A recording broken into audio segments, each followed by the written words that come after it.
Hey, this is Sandy. And Randy. And we're here on AT Corner. Being an athlete trainer comes with ups and downs, and we're here to showcase it all. Join us as we share our world in sports medicine. Welcome back to another episode of AT Corner. For our education episode this week, we felt that it was very fitting with basketball in full swing and those spring sports right around the corner that we are going to be talking about face, eye, and ear injuries. Our favorite. Some more than others, huh, babe?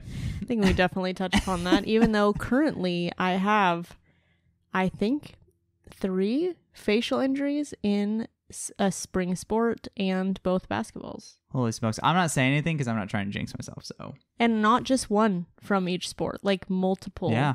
There are some of my teams that have multiple facial injuries. And I know right you're now. very stoked to treat the face, eyes, ears. Ears? Sure. I have not had a recent ear. I'm going to knock on wood for you. Yeah, knock on wood. But anyway, we will be very much more ready to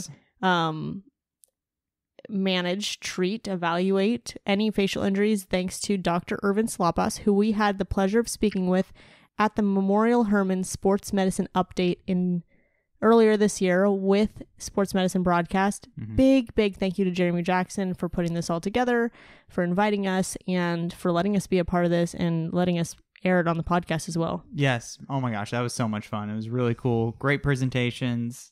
It was a cool experience. Great people. Mm-hmm. Met a lot of cool people. Mm-hmm. So whether you were listening to this as it aired in person in Texas, virtually, Mm-hmm. or now wherever you are, without further ado, let's get to it. All right, so apparently our last introduction worked, so Jeremy's trusting us with the second time. But we are here on the Sports Medicine Broadcast. I am Randy Harris with my wife, Sandra. Hi. We are both the co-host of the AT Corner podcast, so thank you again to Jeremy for letting us kind of co-host these episodes. We really appreciate it, and we are here at the Sports Medicine Update in 2023. Like we were saying, we have Dr. Sulapas here. We're going to do a follow-up on facial injuries, the evaluation and management. It was a great presentation, and I know it's one that Sandra holds dear to her heart. Very dear. Do you want to get us started? Yeah, so Dr. Sulapas, I know we were talking a little bit before about this, and I've talked about this a lot on our podcast, so if you're a longtime listener, you would know how much I dislike facial injuries. So how common are these facial injuries actually occurring? I mean, it's like around 20 to 40% of all sports medicine injuries actually involve the face, but sometimes it's just something a little bit like, hey, I got slapped in the face while they were trying to reach for a ball during a soccer game. It could be something as simple as that, or bumping heads during basketball. Most of the times when we think of head injuries, there's usually a concussion mechanism, involved Mm-hmm. and things like that, like headers, basketball games, ball to head kind of things like in volleyball. So those are things that you're you just got hit in a concussion. But the ones that are more serious, like soft tissue injuries, right? And you can see that with high velocity forces, like in soccer, basketball. I've covered professional rugby for the last 5 years, and facial injuries kind of happen on a weekly basis with that sport. But it's something that you just have to be aware of, and then trying to be comfortable with managing it. There's a lot of organ systems involved in the head, and people don't realize that. Yeah, when I think of facial injuries, the first thing I think of is blood. Just be prepared for blood. Blood, yeah, blood. If they're spitting out blood, and I was like, all right, what hit? What you got hit? Yeah. Are you having a nosebleed and you're just sucking it back and then just spitting it through your mouth? Did you chip a tooth? Why is your cheek all numb? Did you break a cheekbone? Yeah, so it's one of those things, on-field assessment. You just ask them what happened, what hurts, and then that's when you can kind of hone in on their differential. We have our auditory, our visual, our smell, our taste symptoms. It's all the senses actually are involved in facial injuries. So when you do have a facial injury, where does your mind go as far as initial assessment? What are you looking for?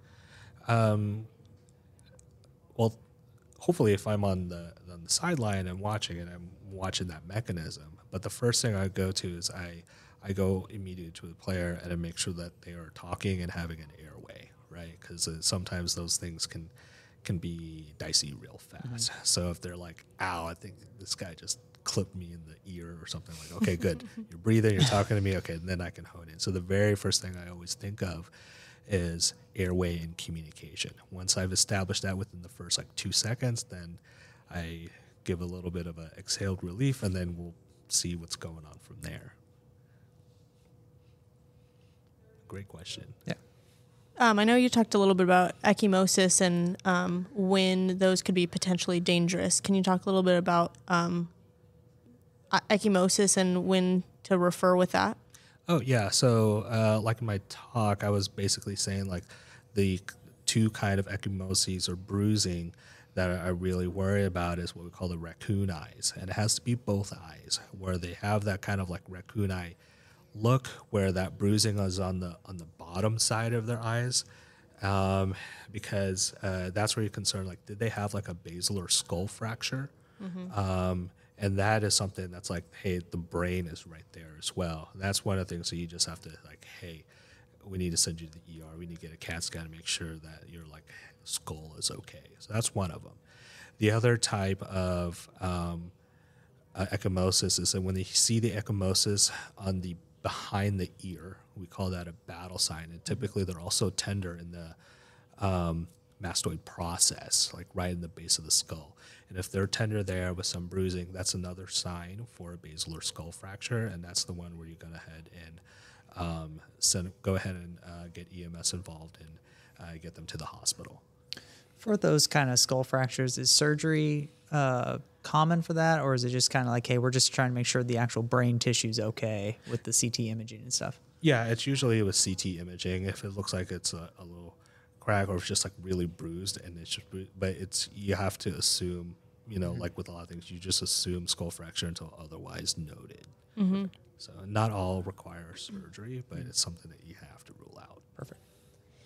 I know something that stuck with me from one of our earlier talks was the dentist who came in and gave their talk. They were talking about how mouthpieces can actually help prevent mandibular fractures because of the condylar, because of the way that the mouth guard separates the upper and bottom teeth.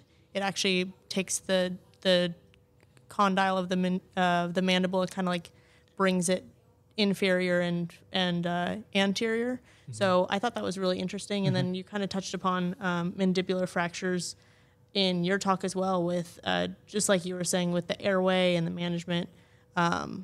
With these, are we looking at surgery for those, or is it non-surgical?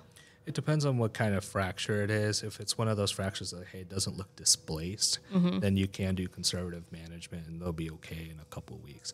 They'll probably have to be on a soft diet, pureed stuff, because, mm-hmm. opening their jaw hurts. If you fractured your jaw, chewing hurts, right? Mm-hmm. So they need to have a soft diet involved for a couple of weeks as that heals.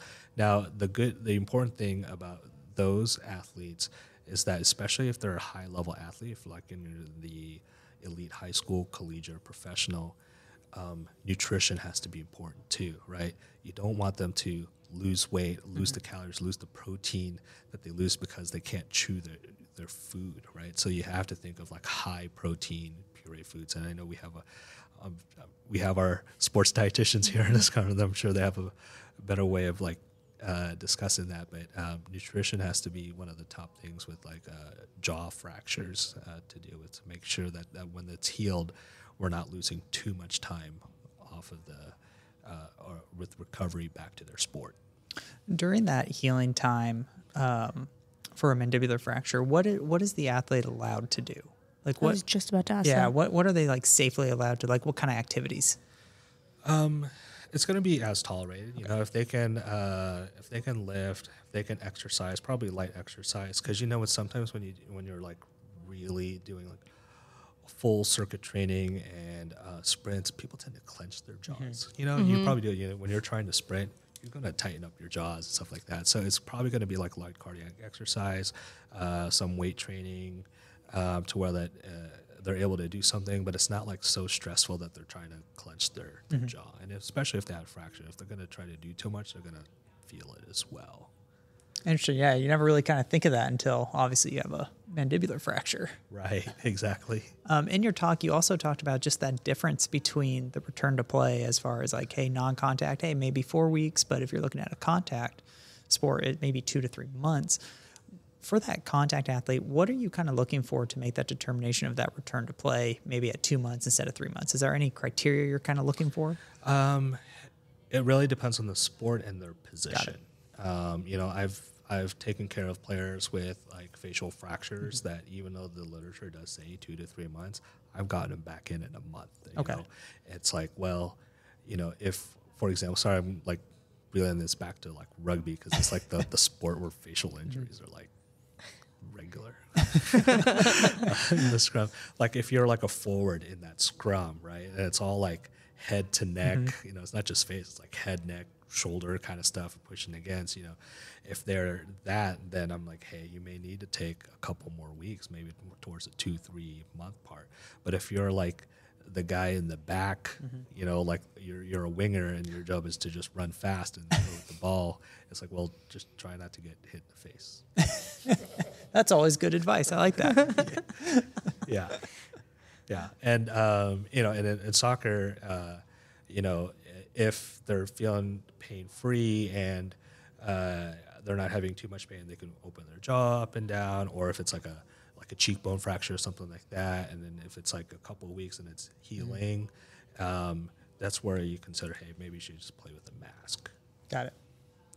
So I don't work rugby, and you were doing a great job at making me feel really good about my decision not to work rugby. It's a great sport. But I know that you were talking about the some of the regulations in rugby that they aren't allowed to wear certain masks or. Yeah. So protective gear. I don't want to say protective gear is not allowed in rugby. It's but basically hard shelled things. Okay. So in rugby, they use a lot of padding and electrical tape, rolls and rolls of that to either pad their AC joints, pad their thighs, protect the ribs, whatever it may be. So you have to get a little creative on how to do certain padding. Like I showed in the picture of a rugby athlete with like a nasal fracture. They literally just used electrical tape and padding and went over the nasal bridge, making sure they had vision in their eyes. It kind of made this like weird, you know, weird looking mask with just like 3 pieces of equipment. I thought that was pretty creative. I was like, oh, that's kind of cool. Yeah. So the only thing that they can have in rugby, aside from that, like the padding and the taping, is a mouth guard. So Got it. TMJ dislocation is another one that you talked about that I have not seen, luckily. But can you also talk about the relocation process that you discussed? Oh, yeah. So most of the time when the TMJ is dislocated, it's usually kind of down and outwards, right? So the way you reduce that back is putting a little bit of some posterior pressure and then try to push that back in, because usually the TMJ is kind of like that U shape, so then it kind of moves forward out, so you're just trying to move that back in. So if you're going to attempt a TMJ dislocation reduction, wear gloves and then roll some pads on your thumbs, because like the way the picture shows it, like I said, I've only had to do this once, is that you have to get their thumbs on the bottom molars and see if you can push it down and then go inwards a little bit to see if you can reduce that joint back. So I usually, the one time I did this, I actually wrapped a couple of like Curlex, like 2x4s, and just really pray that he doesn't snap my thumbs. And this is, it did go back in. He didn't like bite in, but I just had his thumbs closed, like, okay. And then I really just moved my thumbs a little bit out and got into his cheeks and took out, and he was okay. But I did that once. I did not put that person back in the game. I was like, let's just call it a day. Yeah. See how you feel. Even though the guidelines said that if they're feeling okay, they can kind of depending on the sport, you could theoretically put them back in, but I just didn't feel comfortable. And that's the bottom line. Yeah. Right. Is there any like particular follow-up for that? I mean, obviously you want a possible x-ray to rule out any other fractures, but are there any like MRI or anything? Because you do have the meniscus also and the like at that TMJ joint. Yeah, usually if that's the case, once they're feeling okay, depending on, I'll probably follow up with them or ask the electrician what their symptoms are if they're having anything in the 24 hours, because that's where I kind of determine, do I need to send you to like head and neck to see that? Or if you're having some teeth issues with that, maybe do I need to send you to a dentist, or you can get the oral maxillofacial person who has an MD and a dentist degree and see if they have, see if they can chime in on any recommendations for further follow-up. Got it. But typically, if it's back in, it's like most dislocations. Everyone gets one in their life, right? Yep. Per joint. Yeah. So if it's only a one-time thing and they're okay after a couple of days, like, okay, let's just watch it. Got it. Perfect. So for a maxillary fracture, this is the one that I hope that I never see. Have you seen one of these clinically? No. Well, not in sport. Okay. All right. So most commonly, maxillary fractures are usually from like motor vehicle accidents, motorcycle accidents. So outside of a case of like a high impact trauma dealing with the automobile, I've actually never seen one in sport. It takes a lot of effort to fracture a jaw, and probably the one sport I can see that may have the highest risk would be any type of combat sports. Got it. I thought it was interesting because I didn't know about that splinting technique for like a mandibular fracture and stuff. Is there a particular technique to splint, like a Lefort fracture or anything like that? You can do that Barton's bandage technique as well. Because what you're doing is that you're just trying to really just, keep that skull and jaw in place. Got it. I feel like that reminds me after you get your wisdom teeth out and you just sort of trying to like keep your ice on your jaw. Yeah, and then they wrap that bandage Yep. over it with the ice. Yeah, it's kind of similar. But the only difference is that you have to kind of wrap that around the forehead too, so they can get a better control. Yeah, better lock. You showed some great pictures of zygomatic fractures. What are the key signs of a zygoma fracture? So it could go two ways. One way, they have that really big swelling right onto the cheekbone, or there's no zygoma bone. Or the opposite way, is there a dent in said cheekbone? I showed that picture of like Russell Westbrook from the when he was with the Thunder. He had that kind of dent, and there was that LAFC player that I showed that had it a few years ago too. Both were managed surgically. Well, I know the LA Galaxy player. I'm not sure. Probably Westbrook. If there's a dent, probably need to fix that. But then they were returned. They returned back to their sport in a few weeks wearing a mask. That's amazing. That's crazy. And I think when LeBron, his wasn't a zygoma fracture. I believe it was a nose fracture. Yeah, he wore that his Zorro mask, so to speak. And I think the most famous player that actually wore a mask for was probably Rip Hamilton. Yes. So like with the Pistons, I know I'm dating myself here with 2000s NBA basketball, but I think he wore that for a couple seasons. I think it just became who he was. I mean, when you build a persona, might as well keep it going. Yeah, exactly. So with the nasal fractures, when can you get them back to sport? With nasal fractures, like I said, it depends on the sport and position. Typically, it is a couple of weeks, sometimes 4 to 6. But like I said, I have had nasal fractures where I've sent them back in like 2-3 weeks, as long as they're pain-free and they feel like they can breathe okay. Yeah. That's usually the thing. And if a couple weeks, and if they can breathe, okay, and it doesn't hurt when they actually push on the nasal bridge, I'll let them go back and play. Awesome. With a mask? depending. Plus or on- minus, it depends. Okay. It depends on the player too. Because the thing is like nasal fractures. Sometimes it's not the bone; it could be the cartilage. So, like, if the X-ray doesn't show, like, hey, your bone didn't fracture, but it was more of the cartilage, and they feel fine after 2-3 weeks, I'll let them Okay. play again.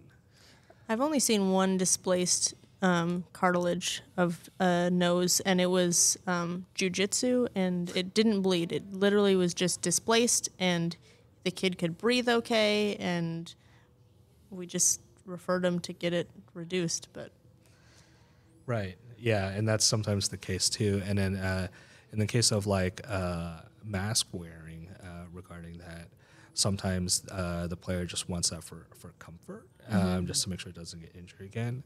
And like I said, in certain sports, like in combat sports or rugby, sometimes when the nose is broken, they'll just continue to play, and they're like. There's that other question is like, when should I get this fixed? You know, because sometimes people have that like crooked nose, and Right. it's, you know, and I tell them like, when you give up the sport is when you get it fixed. Like if you're gonna play next season, you're gonna break. There's a chance you're gonna break it again. So wait until you hang up your cleats and then get it fixed. True.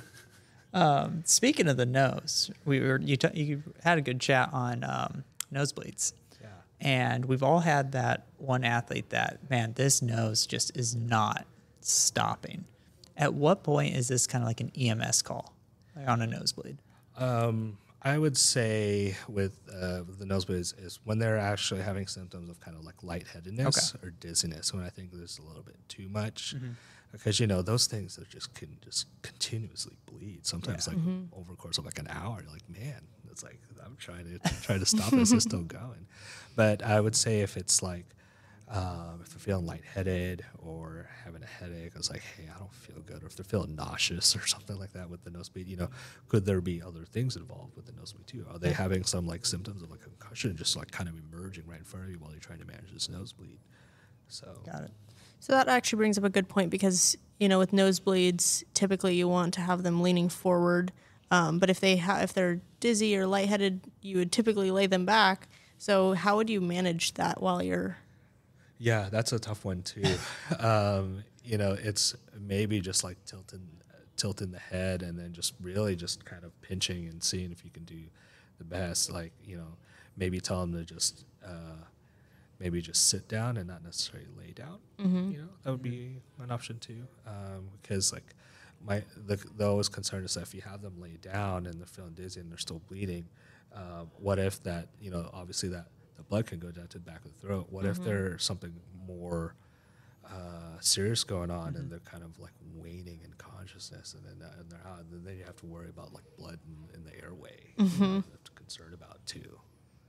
So it's a tough one to answer. I don't know if I answered that right, but it's just one of those things you just kind of have to see what's best with the athlete. I want to move on to orbital injuries. Yes, let's do it. I know I've suffered a few corneal abrasions in my athletic training career. Out at softball, the dirt got under my contact, and I've had a couple. Or just, turf chips. Oh, ugh. In the eye, yeah. That's so gross. We're just working on our house, just like all the things that I've had a couple, but actually, I don't think I've had a corneal abrasion in one of my athletes. I've had foreign bodies. Yeah, I see. Yeah. Like grass blade. You know, or a you know, they go for a touchdown and then like the chips of the turf just get into their eye and you're just like, I think I got a chip in my eye or something. Yeah. Which is gross knowing just what's on the turf beads. Like, Oh yeah. Oh. Yeah, exactly. Maybe that would be a case for the antibiotics you were talking Yeah, about if you're right. worried There you about go. infection. Right, exactly. Exactly. You also talked about eyelid lacerations, and you said to refer specifically to an ophthalmologist. Do they have ophthalmologists usually on call at ERs? If they go to a big hospital system, this is the one where like you don't go to urgent care. You actually go to an actual ER that's attached to the hospital. They should have an ophthalmologist on call to deal with that. It's just because, you know, if you think about it, the skin of your eyelid is very thin and there are tiny muscles involved that make it go up and down. So this is where like even an ER doc will not touch this. Like, Yeah. This is, You need like someone who actually deals with eye injuries. And also in the lower eyelid, you know, you have your tear ducts there. So if you don't have the expertise of an eye doctor, you may like ruin some like tear duct glands as well. Interesting. So that's something to consider. But like with eyelid lacerations, it should be done by like an ophthalmologist or an oculoplastics person. Eyebrow lacerations, and, you know, ER dying, I do those left and right in rugby. But eyelid is something that needs further expertise. So for the eyelid lacerations, our job is mostly just control the bleeding and then refer. Yeah, control the bleeding, cover it when you can, just to prevent from any, you know, outside environment stuff going in. If it's an open eyelid stuff, that's the one we'll probably recommend, like a shield or some sort of cover, and then and go ahead and refer, and then have them go straight to the ER. Perfect. I feel like the biggest question that usually if someone hasn't dealt with a lot of facial injuries, it is, you know, we talk about the management strategies and when to refer, but I think the transition between those two, like what do I do with a, like I have an orbital fracture. What, like, do I just send them? Do I have to stabilize them in some way? Do I have to pack in some way, or, you know, things like that? I think that's some of the transition questions are what to do in that. We say refer. Like actually do, like the actual right. action. The actual action part, I think, is the biggest. Well, with any type of trauma, you know, I'll always go back to the ABCs, you know, check their airway, check their breathing, check the circulation. And if that's okay, if you're concerned of like an orbital fracture, then like that, the next thing I do is like evaluate the neck, you know, make sure there's no neck injury. So once you're okay with that, they can sit up, you know, they can, and then you can evaluate like, hey, I'm having double vision. I feel like I can't move my eye up and down. You know, is it something like, did they have orbital floor fracture, and then like the eyelid muscle or the eyeball muscles like stuck on that where that fracture is? That's where you're like, okay, what hurts? Cover, take care of any symptoms, nosebleed. If the photosensitivity, put a cover in their eye, and then just go ahead and refer and just continue to communicate with the athlete. Awesome. Are most orbital injuries something that you would refer to the ER, or are there some that you can kind of get away with more urgent care? Like corneal abrasions, I think you can send to urgent care. You know, sometimes people sometimes get poked in the eye from a soccer game, and like it's the contact lens that they were wearing just like scratch their eye. I mean, those I think you can send to like an urgent care, because then they can just do like that topical anesthetic and then make sure that all that will heal. So usually that, or maybe a foreign body, you know, if it's like a grass blade or something like that, I think those could be appropriate for an urgent care. Something that's more concerning that goes to an ER is obviously like a globe rupture, eyelid laceration, anything that's concerned with like loss of vision, something like that. I think the last thing you touched upon in your presentation was on ear injuries.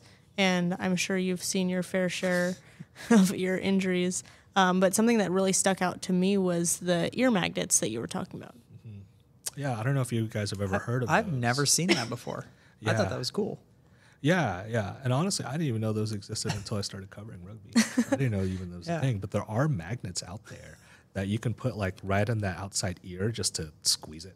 And it's there for like, for prevention of cauliflower ears, you know. So, so if you are a jiu-jitsu or MMA fighter, and you're grappling and stuff like that, you have ear injury, and then you have the swelling, and then they put these magnets in, so because sometimes these swellings happen like the next day. Yeah. Right? Mm-hmm. With those auricular hematomas, so they'll just put those magnets in, like just to keep it on after practice or after a fight, just to prevent swelling. So if someone does come to you with cauliflower ear, how long do they have to drain it? Well, hematomas, right? Cauliflower ear is when they didn't take care of the hematomas, and then they've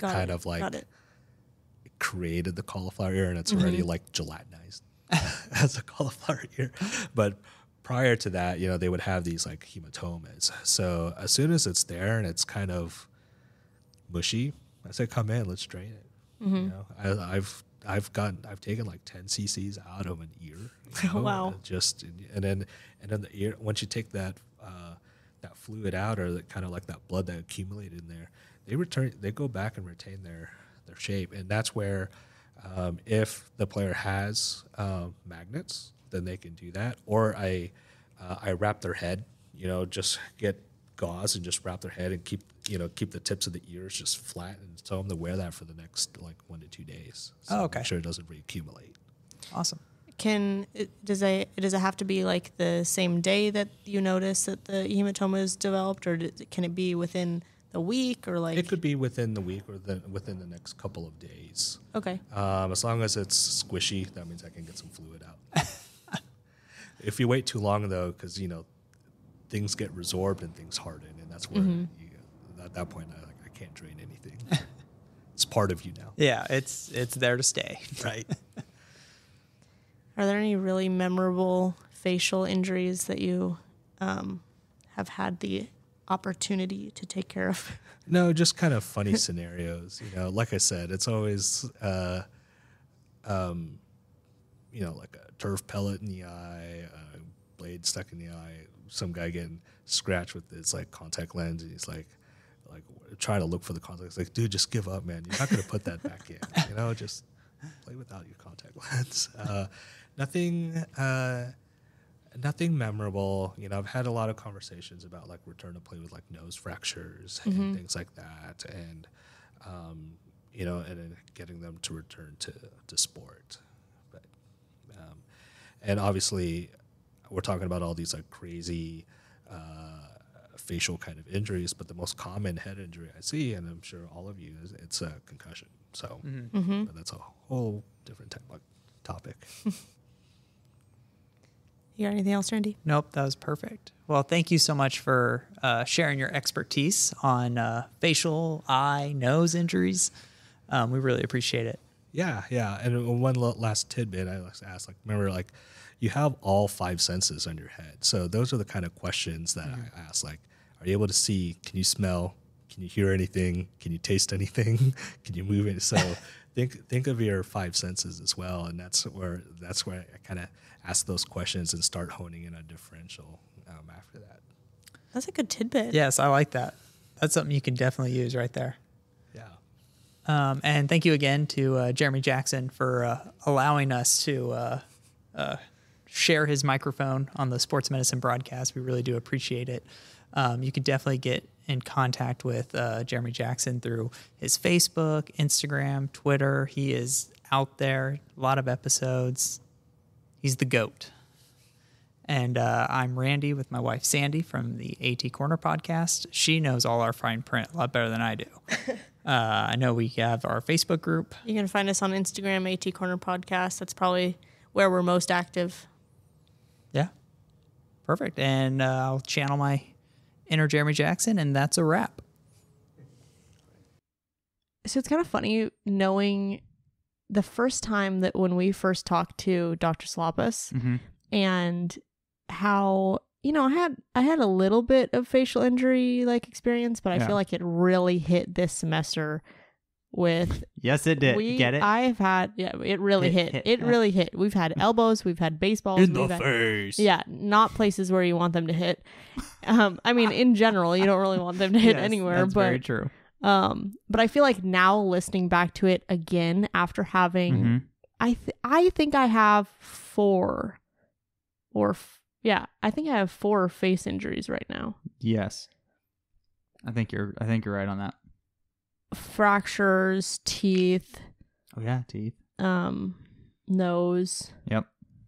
Eye. Yeah. Man, lately we've been hitting them all. We've had dental, we've had face. Exactly. That's what I'm saying. I think after hearing it once. Yeah. And then experiencing it and hearing it again, it's just a new world. Yeah, for sure. Yeah, no, for sure. I think what was really cool was when we started talking about the mandibular fractures, right? I feel like we touched on it in school, but like he was talking about a lot of the splinting techniques. And I was like, wow, that's really cool. I never thought, clearly like it's a fracture, right? So it still has to be splinted. So like hearing him like kind of talk about it, I was like, wow, I never really like thought of that or like thought of those kind of techniques. So that was a really kind of cool learning experience for me as well. Mm-hmm. So again, big thank you to Dr. Sulapas. If you guys are new, we do every other episode as education or stories. This one was an education episode. So next week we are going back to our story episodes where we take stories from athletic trainers all around the world and we synthesize them into one main topic in one presentation. Mm-hmm. So keep an eye out on our Instagram at AT Corner Podcast for that. Or if you'd like to email us, atcornerds@gmail.com. Again, all of this is in the show notes, where you can also find our Facebook group where you can message and comment back with other professionals in this field. Facebook.com/group/AT Corner Podcast. Lastly, we do have some CEUs available for you, especially since December. It's literally December of a reporting year. So you can check our other podcasts. You can check on our website for updates on those. Or you can use code AT Corner for a year subscription, $150 off of MedBridge. Yes. Do you have anything else? Nope, that was perfect. Thank you for helping us showcase athletic training behind the tape. Bye.